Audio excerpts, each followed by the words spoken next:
hold on. Before we do that, Okay. Can we share about Chance? Because this weekend, Rob, I did to watch the people that went with us, how, reserved they were at first. And it was like each day they got a little bit more, they grew a little bit more, all a little of them. bit more. Most of them. Most of them. Yeah. Yeah. So, and them, I was snapping pictures. They were helping pray. They were, just to watch them grow spiritually and mentally, and emotionally. It was awesome. No, we didn't get to. We're going to get to the physical part now. Yeah. Well, they didn't get there this weekend, but yeah, they're going to start going walking and running with us next trip. Y'all hear that?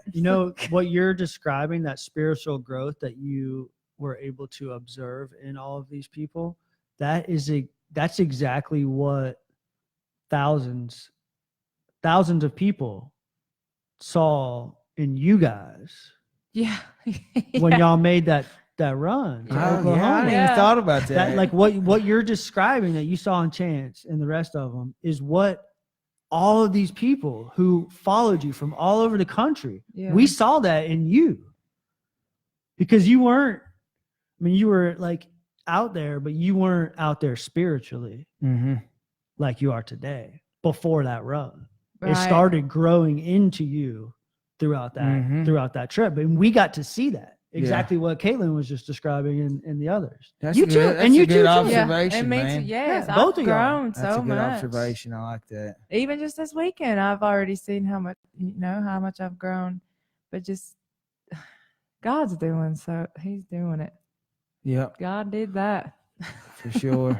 God's got this. So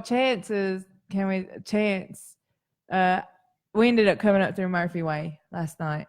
So we ended up, it was late. We didn't get home till like 3:00 and didn't get into bed till 4 this morning. Well, so they just got dropped off in Murphy and Chance's vehicle was in Cherokee. So his grandma had to bring him up to get his Jeep. Well, his mom reached out to Caleb today and had told him that before they got parted ways and they got in a vehicle, Chance was like, "Can we pray before we go?" Just him taking that initiative to be a spiritual leader in his family. That's exactly why. That's not why I do what I do. I do what I do because that's what I'm supposed to do. I'm just being obedient to the calling and the purpose that God has on my life. But whenever I see things like that, Rob, that gives me a little extra, push and like, okay, I'm on the right track. You know what I mean? It's working. They're picking it up, and now I know that I just got to keep doing what I'm doing, man, and just getting better and better every day. And so that's just, hearing that from Tamara. Shout out Tamara. I know she's watching. You got an amazing son. Trish, Chance's granny. Love you guys. Thank you for all the support that you give us. Love you guys. You're talking about one weekend, right? And the work that you're doing on a daily basis in your community is creating 1,000 chances or 2,000 chances and creating that culture in your community. You heard me? You're talking about one weekend, bro. 3 days. You hear me? Thank you. I'm gonna toot your horn, son. It's God, man. It's God. It's God. I'm just being obedient. You know what I mean? And He does the rest. He's doing it through me, for sure. One thing that was on my mind this week and kind of hit me last night, and I wanted to ask you guys, like, what being in recovery for fair amount of time now. How have you guys learned to cope with grief and cope with loss at this point in your recovery process? For me, I had somebody tell me that before I got on my run. They were like, "What are you going to do when your faith doesn't hold up? What are you going to do when you start questioning your faith? You hit something that's harder than you, something that's just devastating to you. And you start questioning, like, why, God? Why did you do that?"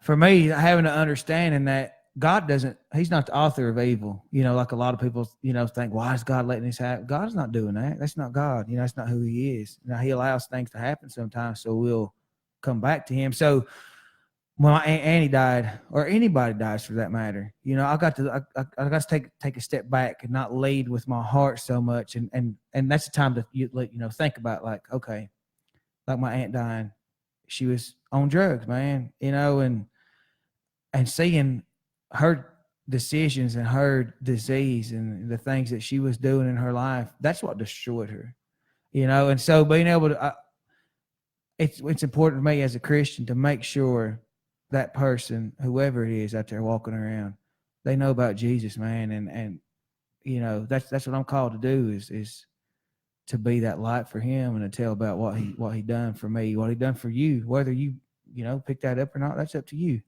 But it's up to me to tell you about that. But the grief, man, it's not what we go through. It's how we deal with it. Anytime something like that happens, I take that as an opportunity to show people, you know, I count it all joy. My faith is being tested.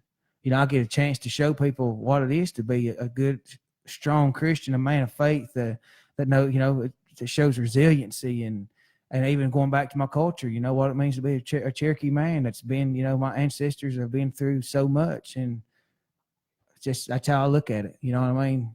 It's not what you go through, it's what you grow through. That's it.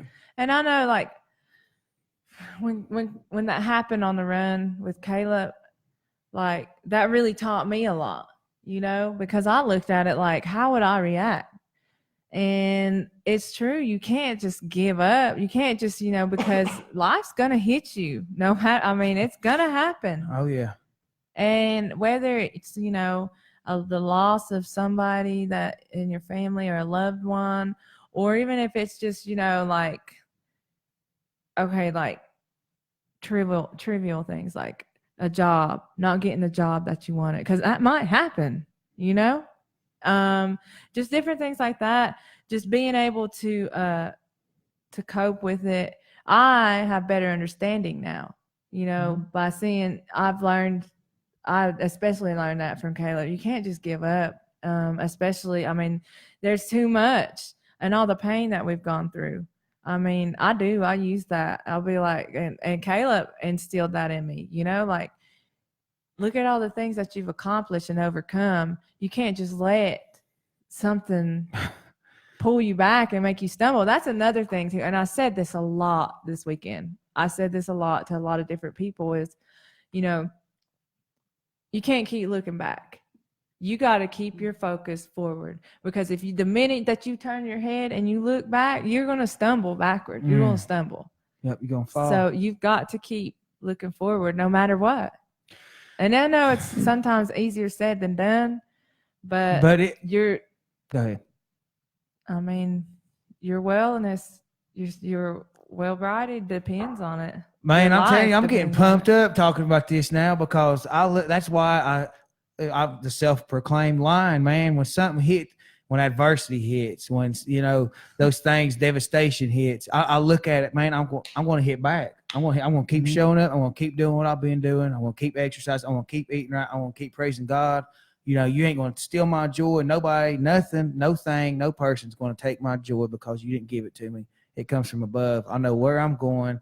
When something happens to me, I know where I'm going, man. I got joy in that. Now, I do struggle seeing people not, but that's not up to me. Seeing people not get there to where I think they need to be. Like, when I see people struggle with depression and everything, you know what I mean? And they let that consume them, you know, and it's just like so many people out there committing suicide nowadays because the grief or depression or whatever it is that they're struggling with their life, you know.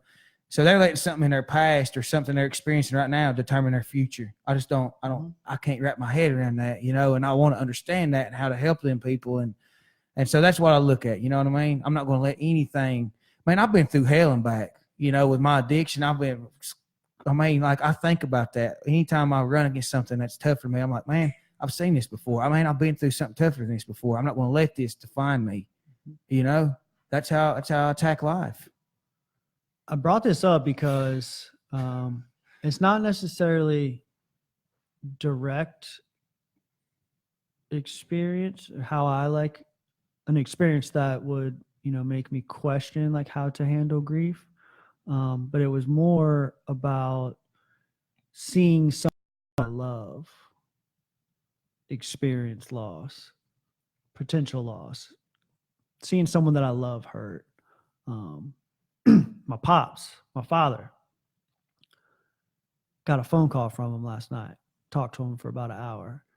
And, he shared with me that somebody very close to him, his best friend from high school, the fishing buddy, 30, 40 years, had a pretty massive heart attack. And just to hear, I have a healthy relationship with loss. I have a healthy relationship with grieving because of the work that I've put in, and a very clear understanding of how impermanent this material world is. And so it's not necessarily like the dealing with the loss, but it's seeing somebody that my role model, right? My father, my best friend, the man that I've always looked up to, the man that's really instilled these core values and this discipline and this work ethic and always been there for me, to see him hurting. Right. Yeah. And him, but still coping with it and still handling it and still like getting through it, but just to know that he's hurting. He lost his wife like 2 years ago to a pretty tough battle with cancer, my stepmother. And just to see the way that he carried himself through that, and to see the way that he carried himself last night in talking with him, it was hard for me to like be so far away and to not be there with him. I didn't know what to say. I didn't have the answers. I didn't have anything to say. He didn't need me to say nothing. Right. But just to see him hurting.